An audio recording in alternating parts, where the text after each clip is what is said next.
Healing hospital multi super speciality near Nehru stadium बेदर। हमारे thank you party के minority cell के सदर हमारे भाई मुजीबुद्दीन साहब, साबिका एमएलए और हमारे भाई शकील अहमद साहब, साथ ही साथ आज हमारे साथ शामिल हो रहे हैं हमारे भाई हैदराबाद यूथ करेज के नाम से पिछले 5 साल ऑर्गेनाइजेशन चलाते, काफ़ी सारे मुश्किलात और काफ़ी सारे मुसीबत भी उन्होंने देखा और आज हमारे साथ जुड़ के एक बहुत बड़ी शक्ति और बहुत बड़ी ताकत जो आप नई एनर्जी जो आप आज पार्टी में लाए, मैं सलमान खान साहब का इस्तेकबाल करता हूं। साथ ही साथ उनके वालिद साहब हकीम खान साहब और शहबाज खान साहब, यूनुस खान, आसिम खान साहब, गफ़ार खान साहब, मोहम्मद शरीफ, इरफान खान, अहमद खान, शोएब खान और जितने भी हमारे भाई हैं जिनका मैं नाम नहीं लिया हूँ, आप सबका भी मैं तहे दिल से शुक्रिया अदा करता हूँ, इस्तेकबाल आपका भी करता हूँ, वेलकम करता हूँ। और साथ ही साथ जो हमारे लीडर हमारे मसीह भाई, इम्तियाज़ साहब, वाहिद भाई, अकबर साहब और शफ़ी भाई, हमारे बासित भाई, हमारे बदरुद्दीन साहब, मोहित खान साहब और अरशद भाई, जीवन रेड्डी साहब, समीर भाई, कार्तिक रेड्डी साहब, मसीह, सबका नाम ले लिया भाई। और जिसका भी नाम नहीं बोला मैं माफ़ी चाहता हूँ, पहले एडवांस में माफ़ी चाह रहा हूँ। भाइयों, अब तमाम नौजवानों से मैं भाई इतना ही कहना चाहता हूँ, कल रात में मेरी मुलाकात हुई सलमान से। मैं इससे पहले कभी मिला नहीं, पर एक दफ़ा शायद 1 साल पहले इनका एक मैसेज आया था मेरे फ़ोन में कि साहब मेरा नाम सलमान खान है, मैं हैदराबाद यूथ करेज करके एक ऑर्गेनाइजेशन है, इसको मैं चलाता हूँ, 10 एम्बुलेंस मैं डोनेट करने वाला हूँ, उसमें मैं आपको चीफ गेस्ट बुलाना चाह रहा हूँ, बोल के इनका मैसेज था। मुझे खबर नहीं था, मालूम नहीं था, अंदाज़ा भी नहीं था कि सलमान खान कौन है, क्या है, हैदराबाद यूथ करेज क्या है, नहीं मालूम था। मैं माफ़ी चाहता हूँ, मैं झूठ नहीं बोलूँगा। तो मैं अपनी टीम से पूछा कौन है भाई ये बच्चा, बोले साहब हम लोग थोड़ा चेक करके बताएंगे। फिर बाद में बोले अच्छा काम कर रहा साहब, बहुत अच्छा काम कर रहा, गरीबों की खिदमत करने की कोशिश कर रहे इन्हों। सलमान खान नौजवान लड़का है, शायद 30-35 के बीच में उम्र रहेंगी, काम तो कर रहे हैं, कोशिश तो कर रहे हैं। तो मैंने पूछा हमारे टीम से इरादा क्या है, कोई सियासी फ़ायदे के लिए कर रहे हैं, किस चीज़ के लिए कर रहे हैं? बोले नहीं साहब, लगता तो यही है कि खिदमत करने की कोशिश कर रहे हैं, पर बदकिस्मती वक्त का ये था, प्रॉब्लम था, इसीलिए मैं प्रोग्राम में तो शामिल नहीं हुआ, पर ज़रूर तब से मैं इनकी जितने भी एक्टिविटीज़ हैं सब पे मैं नज़र रख रहा हूँ, गौर कर रहा हूँ। और आज खुशी की बात यह है कि ये जो नौजवान लड़का है सलमान, इतना मैच्योरिटी के साथ आज जिन्होंने जो बात रखने की कोशिश की, एक ही बात में उन्होंने सब कुछ बोल दिया कि हमने बार बार मौका दिया कांग्रेस को और उन्होंने बार बार धोखा ही दिया हमको। ये बस एक सेंटेंस में कांग्रेस की हिस्ट्री, कांग्रेस की तारीख पूरा उन्होंने बता दिया। भाइयों, मैं आपसे 2-4 चीज़ कहना चाहता हूँ। पहली बात ये कि अभी करीब 80 साल होने को आया हिंदुस्तान आज़ाद बन के। आज़ादी के बाद 1 नहीं 2 नहीं, कम से कम 10-11 मौका आपने कांग्रेस पार्टी को दिया, वहाँ पे ऊपर मरकज़ में और यहाँ पे रियासत आंध्र प्रदेश, जब मुत्तहिदा आंध्र प्रदेश था तब, उसके बाद में तेलंगाना में, कुल मिला के 10-11 मौका, 50 से 55 साल हुकूमत चलाने का मौका मरकज़ में और रियासत में आपने मौका दिया उनको। कांग्रेस बस हमेशा से एक ही बात मानती है, उनको लगता है कि वो गुत्तेदार हैं, ठेकेदार हैं मुसलमानों के वोट पे। उनको लगता है कि मुसलमान को किसी और को वोट देने का हक है ही नहीं, इसीलिए कल इनका नॉमिनेशन रिजेक्ट करवा दिए। सलमान अगर वहाँ पे नॉमिनेशन उनका एक्सेप्ट हो जाता, कांग्रेस को मालूम था कि मुसलमान बच्चे जो आपके साथ जुड़ के हैं ज़रूर कोशिश करेंगे, मेहनत करेंगे और शायद दोनों पार्टियों में, चाहे वो बीआरएस हो या कांग्रेस हो, दोनों में से किसी को नुकसान हो सकता है। तो साजिश किया, इनकी नॉमिनेशन रिजेक्ट करवा दिया। कल मैंने उनको शाम में दावत दिया, बोला कि सलमान मेरे से आके मिलो आप। चले आए, अपने वालिद साहब के साथ आए, हकीम खान साहब के साथ। हकीम भाई बोले मुझसे कि मुझे 5 मिनट बात करना है आपसे। तो मैं बोला ठीक है। मैंने पूछा उनसे एजेंडा क्या है, कोई सियासी एजेंडा है, क्या चाह रहे हैं आप, क्या बनना चाह रहे हैं सलमान। तो उन्होंने बस एक ही चीज़ कहा, उन्होंने कहा साहब हम कोई पोजीशन के लिए नहीं आए, हम कोई पैसे वैसे लेने वाले नहीं हैं, हम हमारे ज़मीर बेचने वाले नहीं हैं, हम बस एक ही चीज़ आपसे चाहते हैं, एक ही चीज़ चाहते हैं आपसे, इज्जत चाहते हैं, और दूसरी बात हमारे जो ख्वाम है उसका खिदमत और उसके कुछ रिक्वेस्ट हैं वो आपके सामने रखेंगे। बस इन चीज़ों के बारे में आप एक आश्वासन दो, एक हामी दो, उसको लेके हम आगे आएंगे। तो मैंने बार बार इनसे पूछा, दोनों से पूछा, फादर से और सन से, दोनों से पूछा कि साहब बताइए क्या चाहिए उनको। बोले कुछ नहीं चाहिए साहब, कुछ भी नहीं चाहिए। मैंने कहा कुछ अगर मदद करूं, कुछ आप इलेक्शन भी लड़ना है, इतना कुछ कर रहे हो आप। बोले नहीं, एक पैसा भी नहीं चाहिए, आपके दिल में जगह चाहिए, बस उतना ही कहा उन्होंने। आपके लिए इज्जत, आपके लिए आपकी एक अल्फाज से कल इज्जत बढ़ गया। और हमारे नवीद इकबाल साहब भी यहीं पे है। आपके लिए वो एक बात जो आपने कहा हकीम भाई कि हम लोग बहुत पॉवर्टी से उभर के आके, हम लोग यहाँ तक गरीबी से उभर के आके यहाँ तक आए।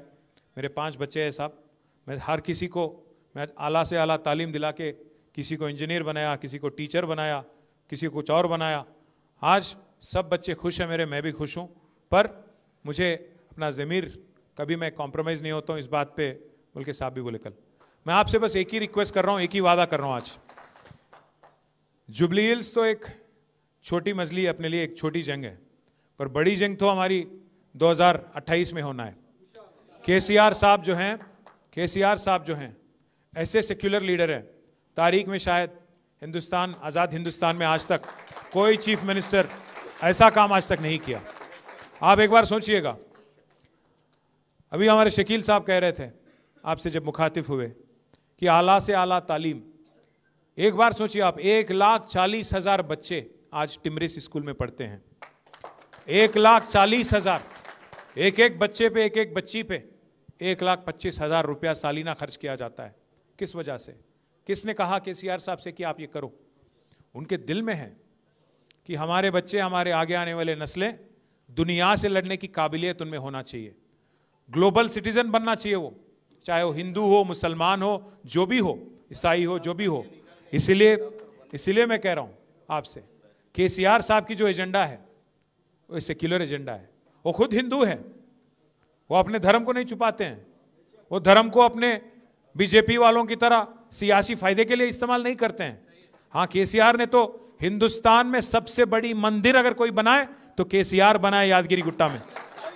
वो छुपा छुपी कुछ नहीं करे केसीआर साहब, खुल्लम खुल्ला करे, बाज़ाब्ता करे, टेंपल भी बनाए, यज्ञ भी करे, और हर किसी की रीत और रिवाज की भी इज्जत केसीआर साहब करते हैं, चाहे हिंदू हो, मुसलमान हो, ईसाई हो, जो भी हो। इसीलिए अगर एक मुसलमान बच्ची की शादी में शादी मुबारक मिलता है तो हिंदू बच्ची और क्रिश्चियन बच्ची की शादी में कल्याण लक्ष्मी मिलता है। अगर एक हिंदू बच्ची को साड़ी मिलता है बतकम्मा दशहरा के दौरान तो रमजान तोहफा मिलता है हमारे गरीब मुसलमान भाइयों को, बहनों को। और हमारे क्रिश्चियन भाई अगर हैं, ईसाई हैं, तो उनको क्रिसमस गिफ्ट दिया जाता है। ऐसे सेक्युलर लीडर तारीख में हिंदुस्तान में आज तक आपको देखने को नहीं मिला होगा। एक और बात भी आपको याद दिलाता हूं मैं, तालीम और आसरा पेंशन और इसके अलावा काफ़ी सारे जो मदद गरीबों को देना चाहिए, वो सब कुछ केसीआर साहब ने करने की कोशिश की। कांग्रेस के दौर में 200 रुपया पेंशन था, उसको 10 गुना बढ़ाया केसीआर साहब ने। आज आप देखिए क्या माहौल है हैदराबाद में, चाहे आप कोई भी मजहब के हो। आप 2 साल हो गया कांग्रेस की हुकूमत आके, इंदिरम्मा राज्यम बोले, इंदिरम्मा राज्यम, इंदिरम्मा राज्यम। क्या है इंदिरम्मा राज्यम? गला तोड़ना। क्या है इंदिरम्मा राज्यम? जो वादे करे उसको पूरी तरह से नहीं निभाना, यही आपकी राज है। 420 वादे करे, एक नहीं, 2 नहीं, 420, 6 गारंटी दिए, उसमें से एक फ्री बस बोल के वो दे दिए। वो फ्री बस भी क्या चीज है? औरतों को फ्री, उनके शौहर को डबल रेट। क्या का फ्री? आप सोचो, आप इसको हैदराबाद में क्या बोलते मालूम? बैगन की बात बोलते। आप सोचो एक बार, औरतों को फ्री कहते, शौहर को डबल टिकट, और बच्चों को बस पास बढ़ा देना 25%, उसको भी इंक्रीज कर दिए। तो क्या फायदा हुआ फिर घर में? कोई फायदा नहीं। इसलिए मैं बोल रहा हूँ, हाँ मार ले रहे तो वो तो है ही, मैं उसके बारे में ज़्यादा नहीं बोलता हूँ। बस आप एक बात सोचिए, 2 साल हो गए इनको, शायद वक्त नहीं मिला चीफ मिनिस्टर को, एक कोई रिप्रेजेंटेटिव नहीं है मुस्लिम कम्युनिटी से। हिंदुस्तान में पहली बार, आजाद हिंदुस्तान में पहली बार एक ऐसी कांग्रेस हुकूमत है जहां कोई रिप्रेजेंटेशन है मुसलमान का। ना कोई मुस्लिम एमएलए हैं, ना कोई मुस्लिम एमएलसी हैं, ना कोई मुस्लिम मिनिस्टर हैं। बार बार चीफ मिनिस्टर यही कहते हैं कि भाई आप लोग एमएलए नहीं जिताए। मैं पूछना चाहता हूं चीफ मिनिस्टर साहब से, भाई आप 2 साल में 6 एमएलसी बनाए आप एमएलए के जरिए, एक काबिल आदमी नहीं मिला आपको। आपके लिए जो कुर्बानी करे शब्बीर अली साहब, वो नहीं दिखे आपको, सीट कुर्बानी कर दिया उन्होंने। खामारेड्डी छोड़ के निजामाबाद गए, वो हार गए बेचारे वहां पे, वो भी नहीं दिखे आपको। अजहरुद्दीन साहब बेचारे अच्छे खासे क्रिकेटर थे हमारे कैप्टन साहब, उनको भी बकरा बना दिए। उनको इलेक्शन में तो टिकट दिए 2023 में, हार गए उन्होंने, ठीक है, फिर एमएलसी बना के वजीर बनाते, नहीं बनाए। 6 लोगों को जब मौका दिया आपने 2 साल में, नहीं दिखे आप, कोई नहीं दिखे आपको। एक आमिर अली खान साहब को बनाए, हां, पर मालूम होते हुए, क्या मालूम था उनको? कोर्ट में केस चल रहा, कचहरी चल रही, मालूम थी उनको, नहीं होना है मालूम था, जानते हुए फरेब झूठ के बुनियाद पे उनको बना के उनकी बेइज्जती करे कांग्रेस वाले। और उनको यह भी मालूम है जब आमिर अली खान साहब का कोर्ट ने रोक दिया तो अजहरुद्दीन साहब को फिर एक बार कैबिनेट में अगर आप सिफारिश करेंगे, क्या होगा उसका? कुछ नहीं होगा उसका, लटकते रह जाएंगे उन्होंने बीच में, वैसे ही मालूम है उनको, बलि का बकरा बना दिया उनको फिर एक बार। तो इसलिए मैं बोल रहा हूं, झूठ और फरेब के बुनियाद पे जो हुकूमत चल रही कांग्रेस की यहां पे, इसको सबक सिखाने का एक शानदार मौका आज जुबली हिल्स में आपके सामने है। भाइयों, आज एक आदमी नहीं, हर कोई परेशान है तेलंगाना में। अब यहां पे हैदराबाद में हमारे जितने बच्चे हैं, नौजवान लीडर है और नौजवान बच्चे जितने भी हैं, काफी लोग रियल एस्टेट में मार्केटिंग करते रहते, काफी लोग रियल एस्टेट में थोड़ा अपना अपना, रंगारेड्डी में, हैदराबाद में, इधर इतराफ में, मेडचल में, इसमें डूबे हुए रहते रियल एस्टेट में। आज पूरा रियल एस्टेट तमाम हो गया रेवंत रेड्डी आने के बाद। ना सिर्फ रियल एस्टेट, ऑटो वाला का कारोबार बंद। मैं 1-2-4 महीने पहले मैं आ रहा था यहीं पे पार्टी ऑफिस, तो बीच में सिटी सेंटर के पास वो लाइट आ गया, रेड लाइट, तो वहाँ रुक गया मैं। साइड में एक ऑटो आ गया, वो ऑटो वाला भाई साहब बोले सलाम, मैं बोला सलाम। बोले साहब जरा शीशा नीचे करो, मैं बोला शीशे नीचे कर लिया। मैं पूछा उनसे कहाँ जा रहे हैं, तो बोला सवारी है, जा रहा हूँ साहब। उन्होंने पूछे कि साहब वालिद साहब कैसे? मैं बोला ठीक। मैं बोला आपका क्या नाम? बोले महमूद। तो महमूद भाई क्या हाल? बोले बर्बाद है सब। और क्या हाल है? बर्बाद है। मैं बोला क्या हुआ? बोले जब से हुकूमत आई सब धंधा बंद साहब। इससे पहले 1000 रुपया कमाता था, 1000-1200 रुपया कमाता था पर दिन, आज 400-500 भी बहुत मुश्किल से मिल रहा साहब। तो मैं बोला क्या करेंगे महमूद भाई? एक गलत वोट की सजा 5 साल है ना, क्या करूं? उन्होंने क्या बोले मालूम महमूद भाई मेरे को? साहब कोई तरकीब नहीं है क्या? साहब कोई तरकीब नहीं है क्या? तो मैं आपसे आज कहना चाहता हूं तरकीब है, तरकीब है।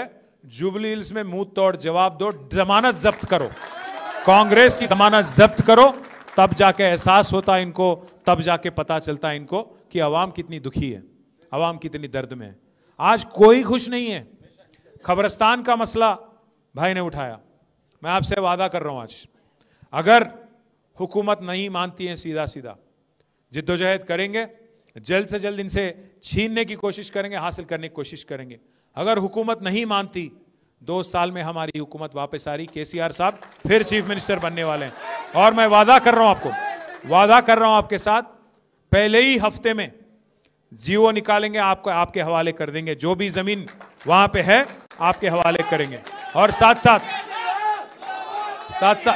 बड़े भाई, साथ साथ एक और बात भी कह रहा हूं, अगर वहां सरकारी जमीन नहीं मिलती, अगर प्राइवेट की जमीन भी है तो 2-4 एकड़ वहीं प्राइवेट की जमीन भी खरीद के आपको देना मेरी जिम्मेवारी है। अलबदर टूरिस्ट एंड ट्रेवल्स बेदर हज एंड उम्रा सर्विसेज हरम मक्का और हरम मदीना के नजदीक रहाइश और हैदराबादी खाना के साथ बेहतरीन पैकेजेस, ये मेरी जिम्मेवारी है।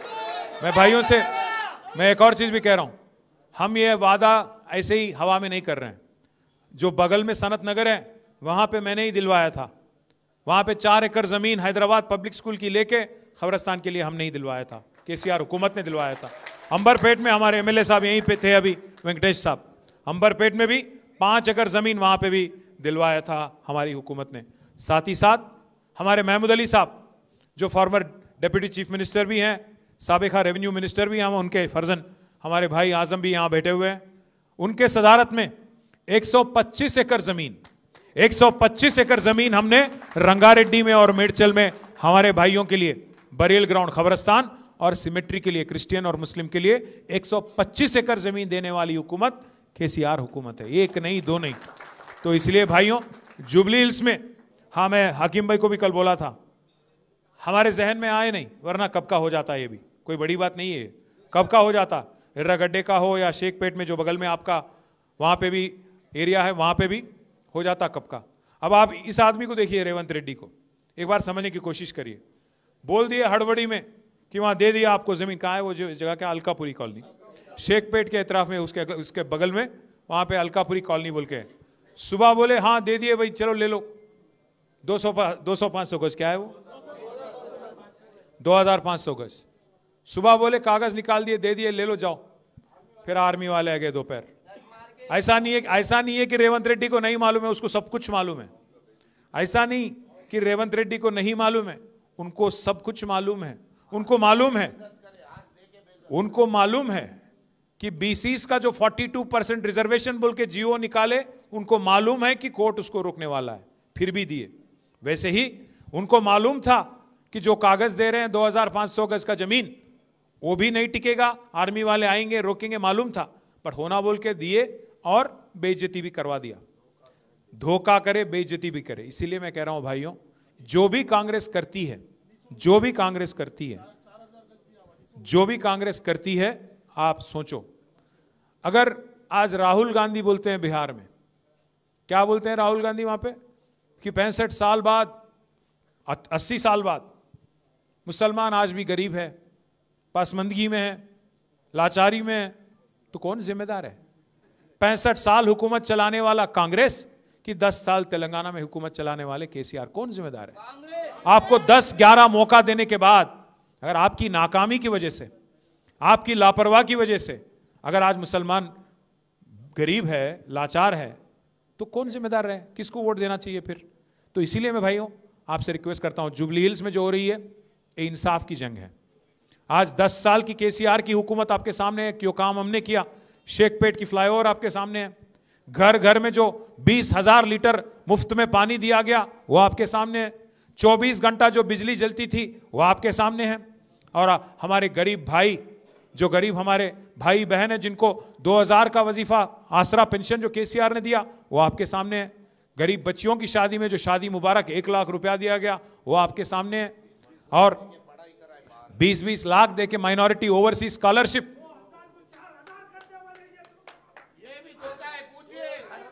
नहीं, मैं उसके बारे में भी बोलने वाला हूं। बड़े भाई 1 मिनट, हमारे भाई बोल रहे हैं, क्या नाम है बड़े भाई? मोहम्मद अब्दुल खादर। नहीं, वो देने वाले भी नहीं है, उनका कोई एजेंडा में भी नहीं है। उन्होंने आदमी ऐसा है, 1 तोला सोना भी देता हूं बोला, आज किसी को सोने तक नहीं दे रहा, गरीबों को सोना नींद हराम कर दिया। उन्होंने कहां देगा सोना छोड़ो, उन्होंने रोल गोल्ड तक नहीं देता। मैं क्या बोल रहा हूं साहब, उनका एजेंडा बस एक ही था, हथेली में जन्नत दिखाओ, आवाम को गुमराह करो, गद्दी हासिल करो, सत्ता हासिल करो, बस उतना ही था। उसके बाद में आज लूटमार चल रहा। अभी मैं जब आने से पहले यहाँ पे एक प्रेस मीट करके आ रहा हूं, आज मालूम है आपको क्या हो गया?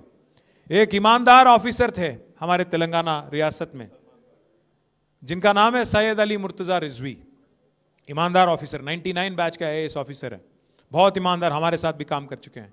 आज उनको मजबूरन 10 साल उनका सर्विस है, उनको मजबूरन आज वॉलंटरी रिटायरमेंट लेना पड़ा। पता है क्यों? क्योंकि रेवंत रेड्डी साहब को एक ख्वाब आया, उनके दामाद को, कि एक्साइज का टेंडर मेरे को चाहिए 500 करोड़ का, और मिनिस्टर है जुपल्ली कृष्णा राव, उनके बेटे में एक बेटे को भी वही ख्वाब आया उसी रात को कि मेरे को चाहिए टेंडर।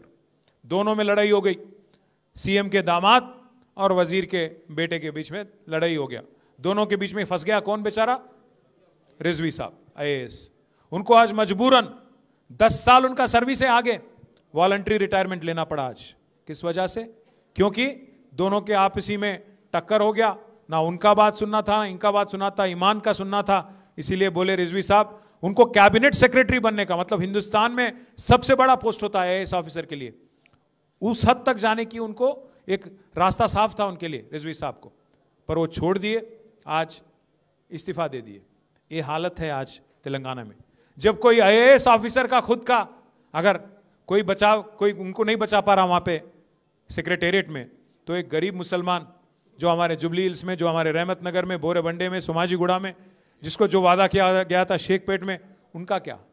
तो इसीलिए मैं बोल रहा हूं, अगर कमजोर का आवाज मजबूत करना है तो सिर्फ एक गुलाबी झंडे से, केसीआर से होना है, किसी और से नहीं होना है। दूसरी बात भी कह रहा हूं मैं, कल इनको मैंने जो एक बात बोला, हाँ मुझे एक डर है, मुझे दुख है इस बात का, हिंदुस्तान में जब आज माहौल हम देखते हैं, आज हमारी जो मरकज हुकूमत है, मरकज में जो हुकूमत है, वो आज अवाम को क्या सिखा रही है? बस वो यही कर रहे हैं, हर घर जल बोलते हैं, हर घर जल बोलते हैं, हर दिल में जहर भर रहे हैं, हर दिल में जहर भर रहे हैं। हिंदू मुस्लिम, हिंदुस्तान पाकिस्तान, इसके अलावा कुछ करते नहीं है। 11 साल से कुछ करते नहीं, आगे भी कुछ करेंगे नहीं। हाँ मुझे डर है, जो एक हैदराबाद थी जिसमें मेरी परवरिश हुई, जहां मैं बड़ा हुआ, जहां मैं स्कूल गया, वो वाला हालचाल आज नहीं है, वो वाला हालत आज नहीं है। मुझे तब अंदाजा भी नहीं था 35 साल पहले जब मैं स्कूल में था, 40 साल पहले, कि मेरे जो सीट में, मेरे जो बेंच पे मेरे साथ जो बैठा है वो कौन जात का है, क्या नाम है, क्या मजहब है। वो दोस्त था बस। हम लोग जाते थे रमजान उसके घर, वो आता था हमारे घर दशहरा। वो एक अच्छा सा, एक जबरदस्त, एक दूसरे का रीत और रिवाज को इज्जत करने का एक था। हम जाके शीर खुरमा खाते थे, वो आके हमारे यहाँ अरशलू खाते थे। वो एक अंदाज था। पर आज क्या हालत है हिंदुस्तान में? एक दूसरे को शक की नजरिए से देखना। आप पहले, आपका जात क्या है, आपका मजहब क्या है, आपका मतलब, आज गवर्नमेंट ये बोल रही अपने को कि आपको क्या खाना चाहिए, क्या पीना चाहिए, क्या बोलना चाहिए, क्या पहनना चाहिए। ये हालात को देख के आज अगर आप सेक्युलर फोर्सेस की शक्ति अगर आप नहीं मजबूत करोगे, सेक्युलर ताकतों को अगर आप मजबूत नहीं करोगे, तो और भी मुश्किल दौर जो आज माहौल हिंदुस्तान में है, तेलंगाना में भी हो सकता है। इसीलिए हम सबको एकजुट होना है, जैसा सलमान ने कहा, एकजुट होना है, एकजुट होकर लड़ना है। और ऐसे सेक्युलर लीडर केसीआर, इनको मजबूत करना है। मजबूत करके जो जॉइंट वेंचर गवर्नमेंट जो चल रही है यहाँ पे, कांग्रेस और बीजेपी की, इनको किसी भी हाल हराना है। आप शायद हैरान होंगे कि भाई इन्होंने जॉइंट वेंचर गवर्नमेंट कहीं को बोल रहे हैं। जॉइंट वेंचर गवर्नमेंट इस वास्ते बोल रहा हूं भाई, एक मिनट गौर करो आप। एक साल पहले, करीब नहीं, एक साल हो भी गया, 27 सितंबर 2024, एक साल पहले यहां के जो रेवेन्यू मिनिस्टर है, उनके घर पे ईडी का रेड हुआ। जब रेड हुआ, पूरे मीडिया दिखा रही थी कि नोट गिनने वाले 2-2 मशीन उसमें रेड में अंदर गए। बाहर क्या आया एक साल बाद? ना कोई एक प्रेस नोट, ना कोई केस।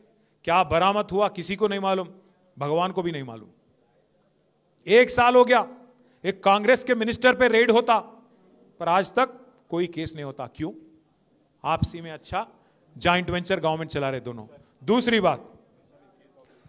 बात, अमित शाह जी पे एक केस बनी थी इलेक्शन के दौरान। केसीआर साहब की हुकूमत थी, केस बनाए हम लोग, क्योंकि वो कुछ बोले, इलेक्शन कोड वायलेट करे, केस बनाए।